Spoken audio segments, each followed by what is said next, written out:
It's time for giveaway. On My Right Garage akan memberikan baju On My Right dan My Scoot untuk kalian yang beruntung. Caranya gampang banget. Ikuti langkah berikut ini ya.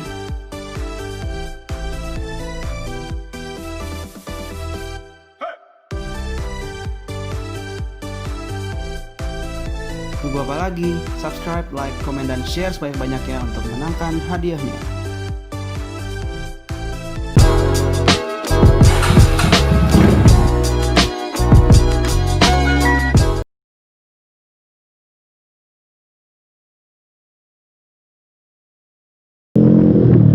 Selamat datang kembali di channel YouTube On My Right. Hari ini gua pertama kali ngevlog di atas motor Vespa Matic ini. Jadi hari ini hari Minggu, gua sedikit morning ride sendiri karena adik gua tadi belum bangun. Sekarang udah jam 8. Mungkin gua bakal sedikit ngebahas Vespa ini, apa aja yang udah berubah dari Vespa ini, apa aja yang udah diganti, karena cukup banyak sebenarnya yang udah diganti dari Vespa ini. Vespa ini tuh kalau misalnya benar-benar standar, gue bener-bener gak suka banget sama mesinnya, karena mesinnya yang kecil, cuma karena bannya juga kecil nih motor, jadi nggak berasa apa-apa gitu kalau misalnya ditarik, nggak kenceng, karena mungkin emang sebenarnya Vespa itu didesain awalnya kan emang 2 tak gitu kan, yang mana dia didesain untuk santai, untuk menikmati jalanan gitu. Jadi standar dari motor ini tuh menurut gua pelan gitu. Tapi adik gua yang notabene-nya suka modif-modif juga, jadi udah melakukan pergantian di motor ini untuk beberapa part.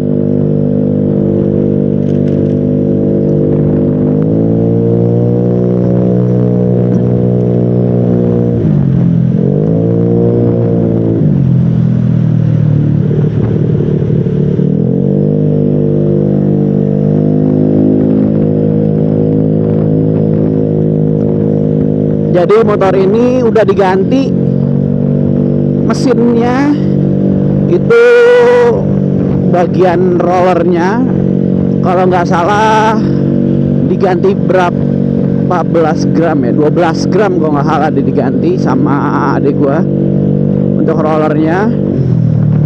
Habis itu untuk mesinnya sendiri sudah sempat di freeze engine. Jadi di Bogor itu ada bengkel Vespa yang bisa untuk melakukan freeze engine. Jadi di sini Vespa 125S ini, Vespa S125,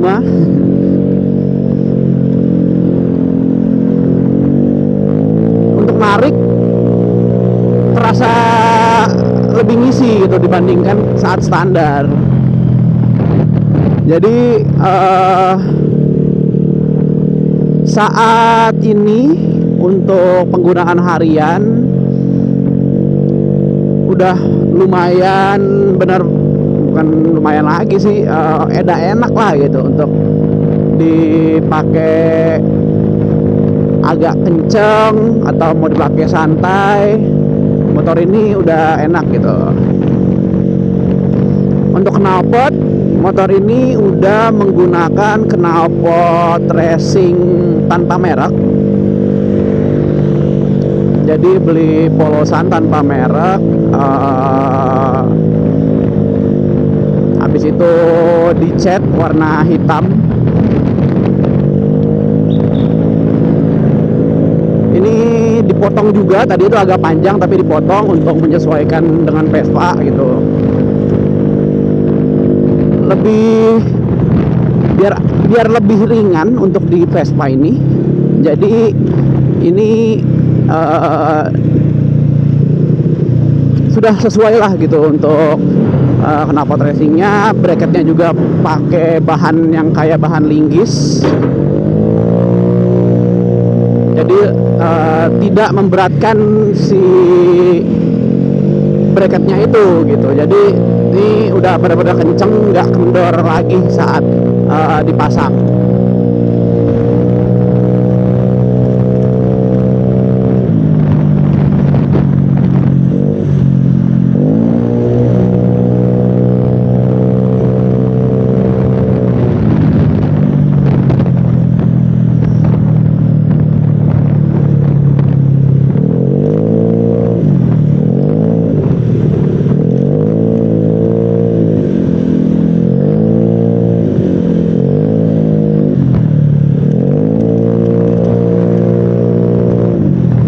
Asik juga nariknya untuk pakai Vespa ini.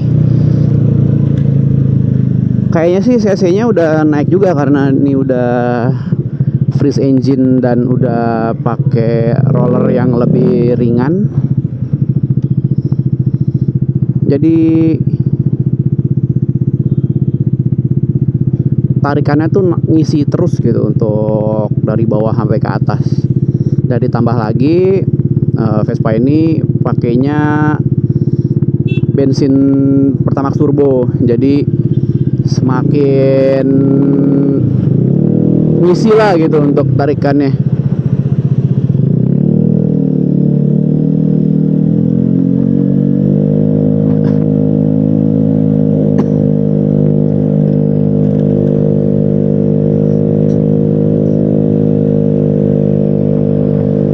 Sayangnya motor ini speedometernya itu mati, jadi gua nggak tahu motor ini bisa sampai kecepatan berapa gitu top speednya, karena kabelnya itu selalu bermasalah. Ini udah 2 kali ganti tapi kabelnya tuh bermasalah terus untuk speedometernya. Jadi gua nggak tahu apa mendingan gua ganti aja pakai digital gitu kan,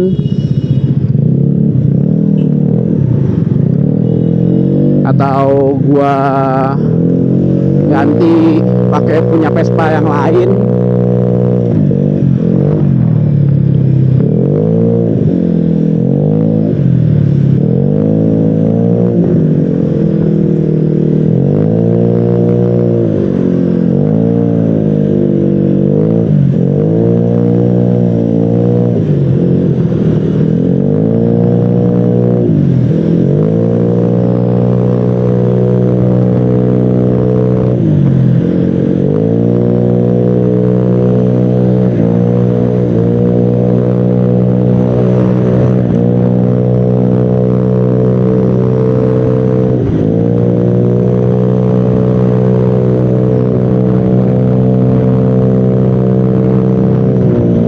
Rame banget sialnya.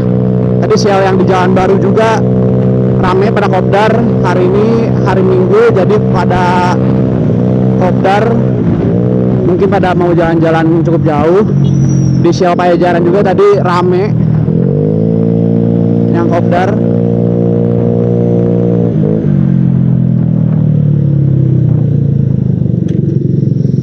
Jadi sebenarnya gue nggak ada tujuan mau kemana sih, cuma mungkin keliling Bogor aja.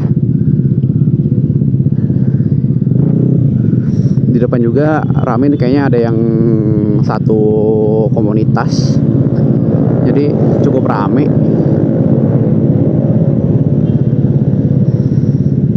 Masih jam 8 pagi juga, masih enak, masih segar, matahari belum terlalu panas. Jadi Pajajaran ini salah satu jalan utama yang paling disukai oleh rider Bogor. Jadi dari sini kita bisa jalan menuju puncak, anjir. Jadi di sini ada jalan ke arah puncak, terus ada jalan ke Tugu Kujang. Jadi cukup jalan utama lah gitu. Ini salah satu jalan jantung kota.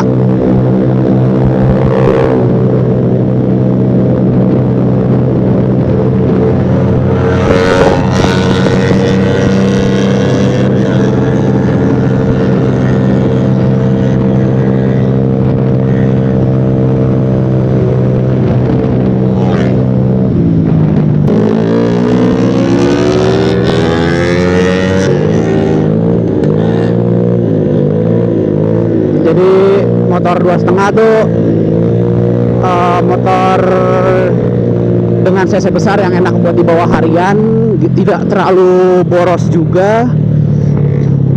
Habis itu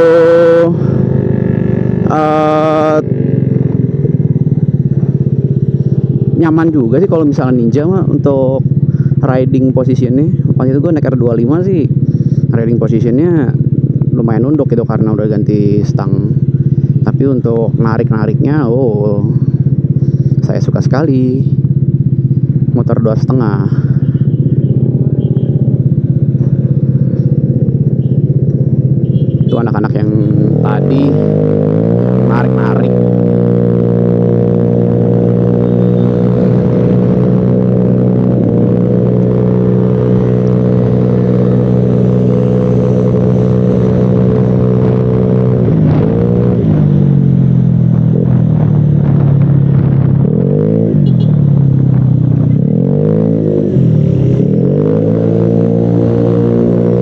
Jadi ini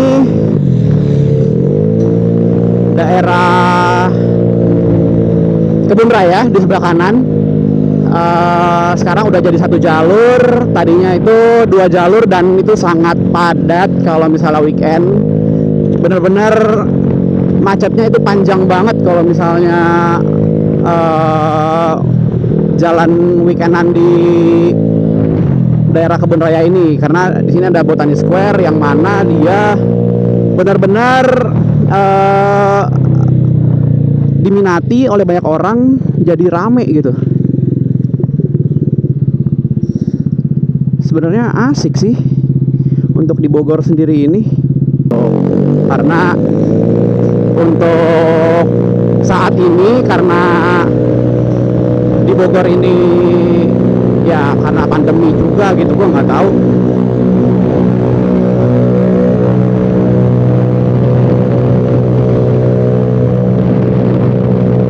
Nah ini menuju jalan tol.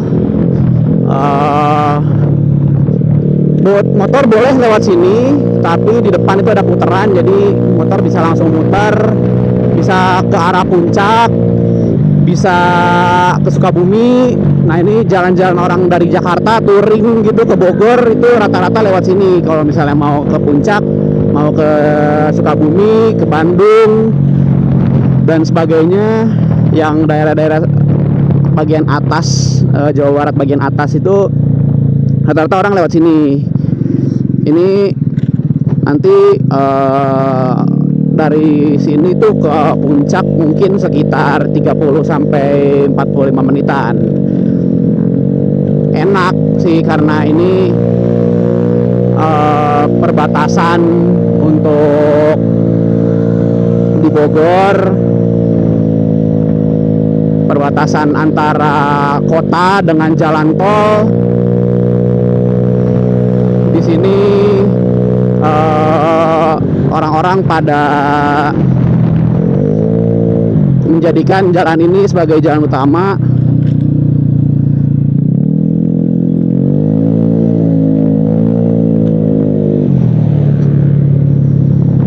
Ya, sebenarnya Bogor tuh kecil sebenarnya.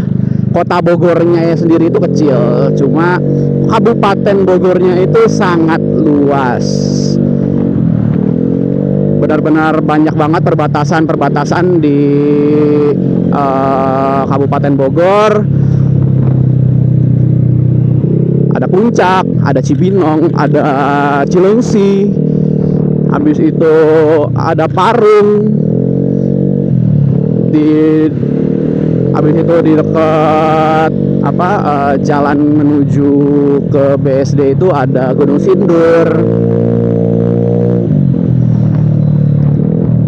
ada Citerep, ada mana lagi ya. Bogor itu untuk kabupatennya luas banget, nggak dapet lah kalau misalnya kita muter cuma sejam gitu kan. Di kota Bogor aja sebenarnya kalau misalnya kita muter benar-benar keliling semua jalan itu dilewatin, itu bisa 2 jam kali kalau misalnya benar-benar semuanya itu lewat gitu. Karena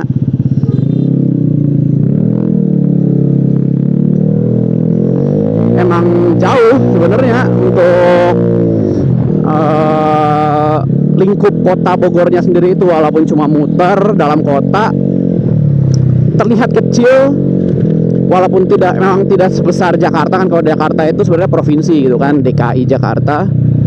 Cuma Bogor ini yang terlihatnya kecil, tetapi kalau misalnya kita muter Bogor itu sama aja kayak jarak Bogor Jakarta gitu, bisa 2 jam lebih. Motor ini udah beberapa kali diganti catnya, sempat jatuh, sempat crash.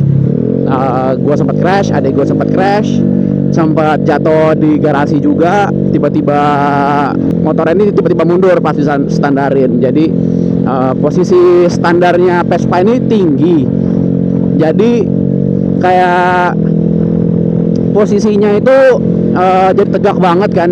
Jadi nggak proporsional gitu kalau misalnya di standarin menggunakan standar samping. Jadi kita lebih sering menggunakan standar tengah gitu, standar 2-nya, biar takutnya kan nanti di jalan lagi parkir tiba-tiba jatuh sendiri. Kalau misalnya di parkiran kan kita ya di parkiran, di garasi kan kita tahu lah gitu kan, di rumah sendiri motornya ya masih terpantau gitu. Kalau misalnya di parkiran kan kita nggak tahu, nanti jatuh taunya kena motor orang gitu kan, bahaya juga. Jadi lebih sering menggunakan standar tengah daripada standar samping.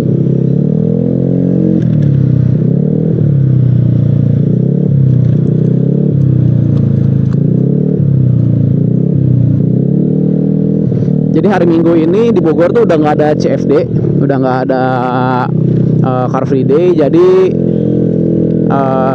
semua jalan sekarang udah bisa dilewati oleh kendaraan bermotor. Harusnya di sini tuh kalau misalnya masih CFD itu ditutup sampai jam 9 atau jam 10 pagi baru bisa lewat. Tapi sekarang udah dinonaktifkan untuk CFD-nya. Udah cukup lama sih dinonaktifkan, sebelum pandemi pun udah dinonaktifkan untuk CFD ini.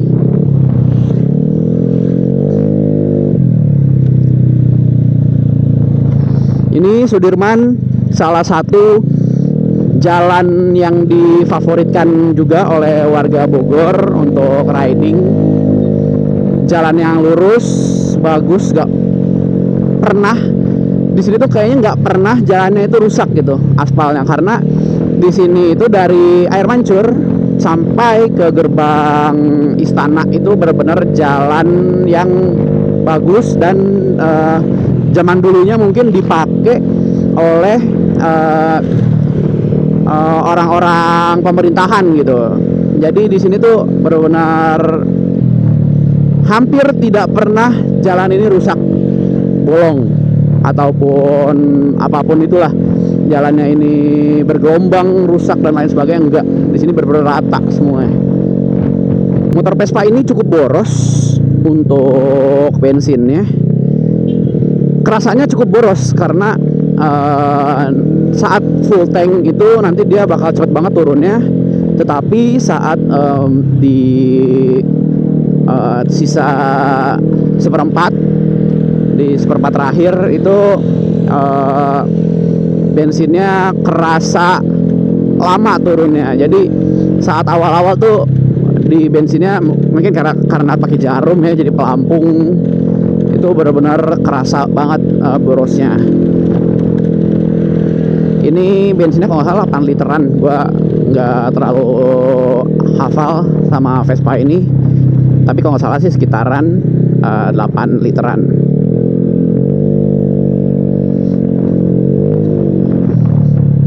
Satu yang harus diganti di Vespa ini bannya itu yang bagian depan itu udah mulai habis, udah mulai tidak enak lagi untuk handlingnya, udah gak bagus lah untuk penggunaan harian sebenarnya. Cuma karena kondisi dompet yang tidak memungkinkan untuk mengganti ban saat ini, jadi bannya belum kita ganti. Tapi ini harusnya sudah diganti karena udah tipis banget bannya. Balik lagi soal cat ini terakhir itu adik gua ngecat sama bokap menggunakan kompresor. Jadi setelah beberapa kali menggunakan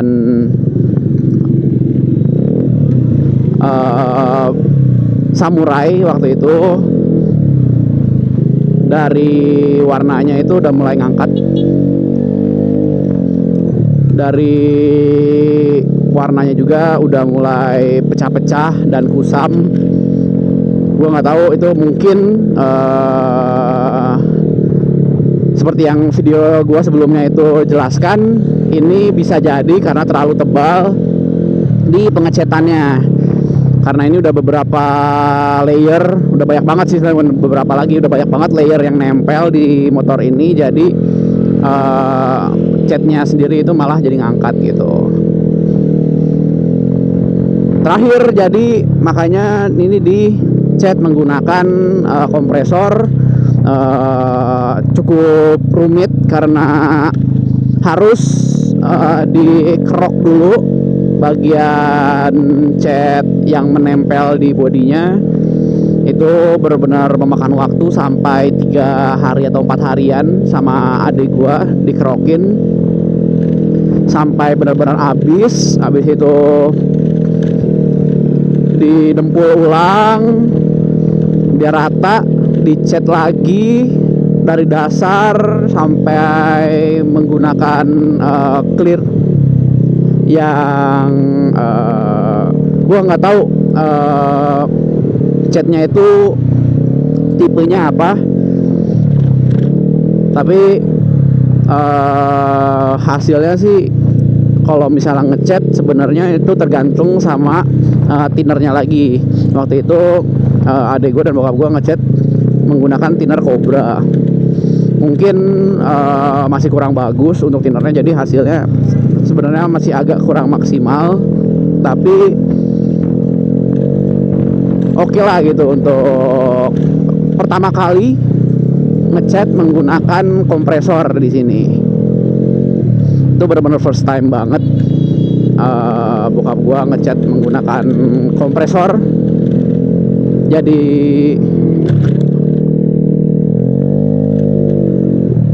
itu benar-benar belajar banget gimana caranya menggunakan kompresor, berapa jaraknya, penyemprotannya sejauh apa gitu kan, sekenceng apa semprotannya, bentuk semprotannya itu apakah vertikal atau horizontal. Nah itu harus diperhatikan gitu. Itu benar-benar dipelajari banget sama adik gue dan bokap gue. Gue belum sempet sih untuk nyobain menggunakan kompresor karena gue waktu itu tidak ada barang yang harus dicat menggunakan kompresor. Jadi ya gue pribadi agak sedikit ya belum belajar. Gue masih agak takut juga untuk menggunakan kompresor ini, ntar malah jadi rusak gitu untuk pengecatannya.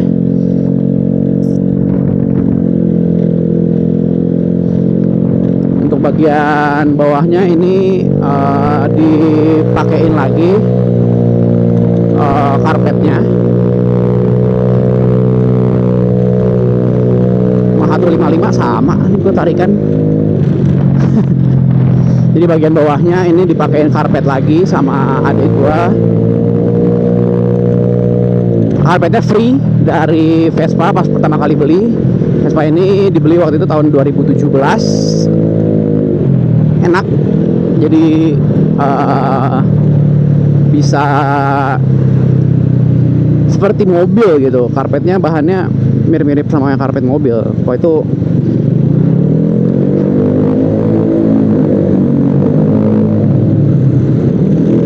untuk pembelian Vespa ini bonusnya itu karpet, sarung motor.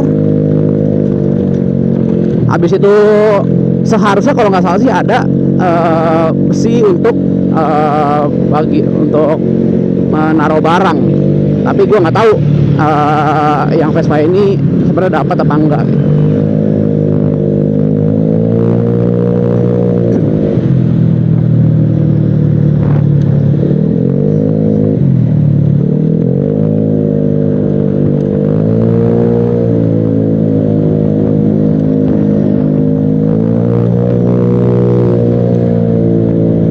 Di jalan baru lagi. Oh, becek.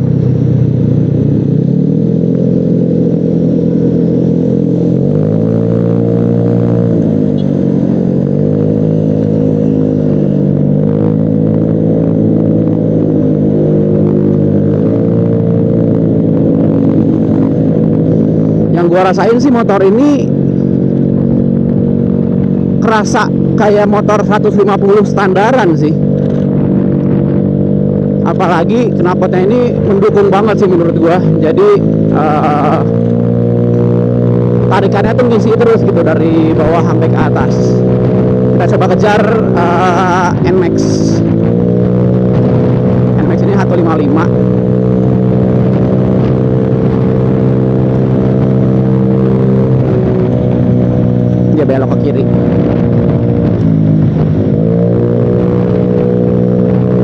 Mungkin kurang lebih ini cc-nya sekitar 140-an atau 150-an gitu. Jadi cukup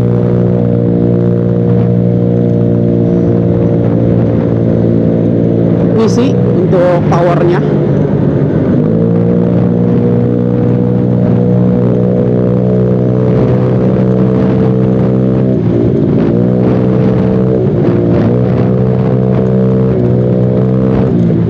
Cuma memang sayang banget speedometernya mati, jadi gua nggak tahu top speed dari motor ini bisa kena berapa gitu. Overall sih 3 tahun pakai ini udah sempet jatuh, masih enak motornya. Knalpotnya dan lain-lain.